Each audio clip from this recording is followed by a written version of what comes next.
Should Arsenal sell or keep Pierre-Emerick Aubameyang? Are we crazy even having this debate? Is 80 million too much to turn down for a 30-year-old? Or should we just stop strengthening our rivals? Hi everyone, my name's T, and welcome to In-Depth Arsenal. If you like regular insight and intelligent debate about Arsenal Football Club, then click on the subscribe button below. Not since the departure of RVP has Arsenal had a striker capable of winning the EPL Golden Boot. And you'd have to go back in time to Dennis Bergkamp to see the club actually purchasing the top striker rather than developing one.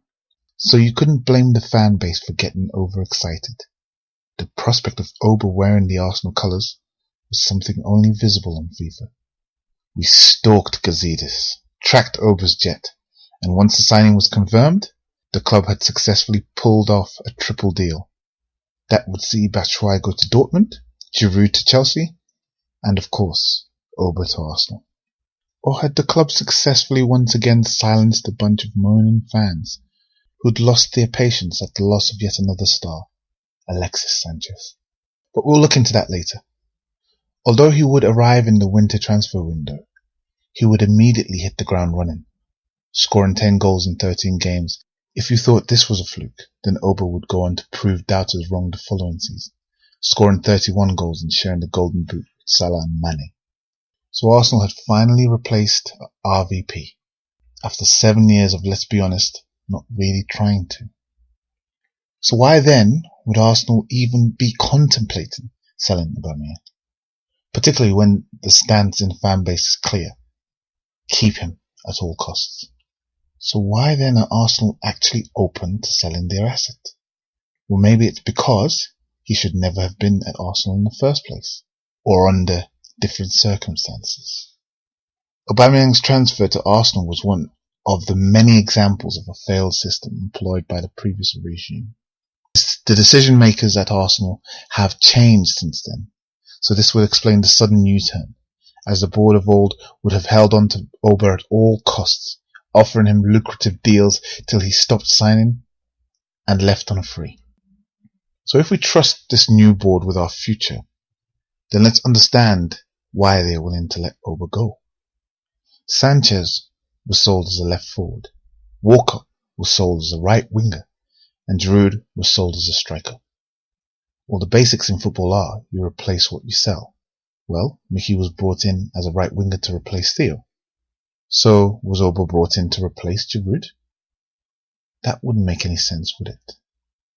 Giroud left Arsenal due to the lack of game time. So why then buy a high-profile striker who would expect to play every game? And what would that do for the morale of Lacazette? This only makes you wonder, was the signing of Pierre football-driven? Had the club been monitoring him for a while? Were they looking to offload Lacazette? Would Arsenal really have signed Oba if he didn't really express the idea that he wanted to leave Dortmund? Shouldn't Arsenal have signed Oba instead of Lacazette in the first place if they really wanted him? Once you start to think of all these things, the signing made no sense. Apart from the club, once again, signing an unsettled big name to try and appease the fans. That board had done it before with the signing of Ozil, who was never on the club's agenda as for once the club were focused on the right things, addressing the footballing issues, and at the time it was buying a striker. But evidently that fell apart due to blunders at board level. The ramifications are still there for everyone to see today. I'll do another video on this. So we've now bought another player we don't need, and as Gazidis termed it, when an opportunity comes up to sign a player like Aubameyang, you don't miss it. Said like a true footballman or businessman. So Arsenal were now left with a manager having to accommodate 2 top strikers and no recognised left winger in their starting 11. This is a football team already struggling to finish in the top 4. Lots of mentality issues, no defence, a weak spine, still trying to play number 10 in an era no longer supporting one. So basically Arsenal were making it harder for themselves. Again. Simply because of a lack of money. They were proven that they couldn't use the self-sustained model properly. by making bad business decisions rather than good football ones.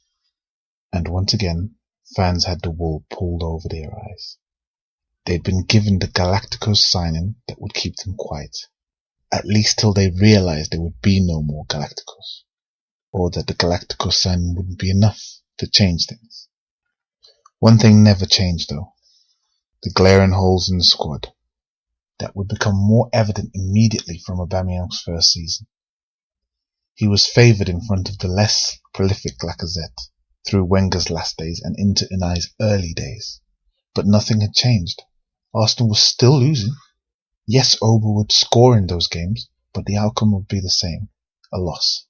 Even worse, it was glaringly obvious that although he was a fan favourite, he wasn't having the same impact consistently as Alexis was. There was something different. Yes, they played in different positions, but hate him or love him, in his prime, there was something about that Chilean that galvanised the team to push for more, and when he scored, something made you believe that Arsenal could go on to win. But with Oba, his goals came from nothing. Arsenal could be playing badly or losing, and he would score in a not-so-great bit of play. Yes, it's a goal, but it did nothing to push the team on to believe they could win. What made matters worse? There was holes in his game. Emery identified this quickly. Besides the goals, Oba offered nothing else. No hold-up play, no tracking back, no occasional flair. Even finding him running behind offside traps was rare. And with a team already full of holes, adding another passenger would spell more misery. Hence why Unai changed his mind and opted for Laka. But with all the holes Laka fills, his goal-to-game ratio wasn't one of them. And 2, maybe 3 games would go by without a goal. That's dangerous form in the fight for top 4. Oh, and our poor fan base. How we have suffered. So much so that sometimes we don't even know what to do anymore. And it wasn't long before the most naive of statements would echo across the stands. Play your best players. A statement that may probably have led to the undoing of our most recent season. But I will cover this in my How Emery Failed video. With the increased pressure, with bad results, and the media wars with Ozil, the manager was now forced to start 2 strikers and a number 10. In the modern day era, where every top team plays a 4-3-3 type formation. And for good reason too. The days of Ronaldo and Raul, Shevchenko and Inzaghi, Dwight York and Andy Cole were long gone. Even Wenger, who was always given a hard time for his out-of-date tactics and his stubbornness, became aware of this very quickly and retired his legendary 4-4-2 formation.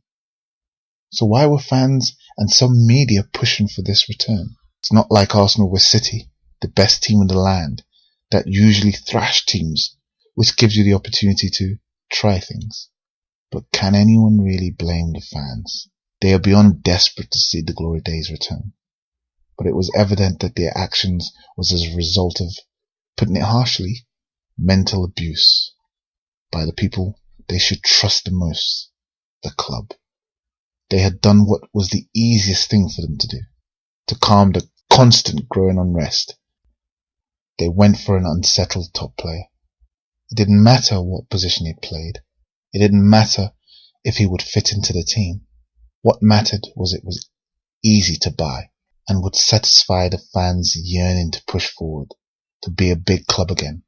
So whilst clubs like Liverpool, who yet again set the example for making the right decisions from a football perspective, not the easiest decisions or best decisions from a financial perspective. When they lose a player, they go out and replace that position. When they lost Sterling, they went out and bought Mane. Liverpool don't agree to move on a player until they have identified a target they wish to replace the player with.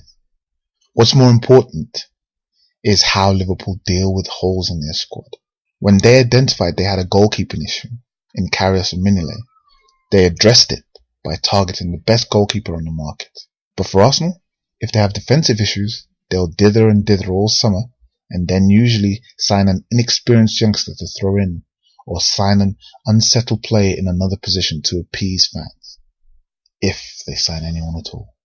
This is all in reference to the old regime, of course. We must allow the new regime a chance to succeed or fail, and also bear in mind that they started by having to take 10 steps back to clear up the old regime's mess, which they are still doing. Anyway, playing 2 strikers up top doesn't work, or other teams who have more resources will be trying to do the same. Teams winning the major honours in football for the last 5 years at least have used 1 striker. But you'll still get Arsenal fans that challenge this sale. What if one of our strikers get injured, they'll say. Well, then we use our squad to cope. How do Liverpool survive with just Firmino, Barca with just Suarez, Real with just Benzema? No one can say that they have a striker of equal calibre just sat on a bench waiting for his opportunity. If you're a striker as good as the player starting, then you want to be starting too. If not at that club, then another one. Besides, all of those clubs still win things without having an equal backup, just sitting there happily waiting for an injury, as Liverpool proved so perfectly in their Champions League run. When your first 11 is a team that knows their job and isn't afraid to carry that job out, when one player gets injured, Firmino or Salah, for example, another player can come in and do that job, Origi and Shaqiri. Yes, they may not have the same quality, but when you play as a team and not rely on individuals, then others can step in and do your job. And in some cases, for example, Origi did it better than Firmino did. So why can't Nketiah or Welbeck, if he was fit, step in for one of the two and do a job? And maybe even give a Pele-like performance like Origi did. Or move in another player, like a winger, if we had any, like Spurs do with Son to deal with Kane's injuries. They're doing far better than we are, and they don't have a like-for-like replacement for Kane, but they make it work. In the scenario when you have a complete 11, if one drops out, the remaining 10 ups their game to compensate, and the incoming player ups his game too, because he's been given the opportunity. But we don't have a complete 11, which brings me to the final excuse the fan base may make in order to keep their prized possession. Well, there's nothing wrong with having a world-class player like Oba in your squad. No, there isn't. If you're Madrid or City and have the funds to still carry on buying more world-class players and still pay their wages. But every Arsenal fan knows that's not really going to happen. Look at the last 2 windows since we bought Oba. We've struggled to address other areas with quality. Instead, we have thrown in the kids to compensate. And the outcome has been the same since we last won the league, except now there is a decline. Look at Madrid with Benzema and Higuain. Both were exactly the same as ours.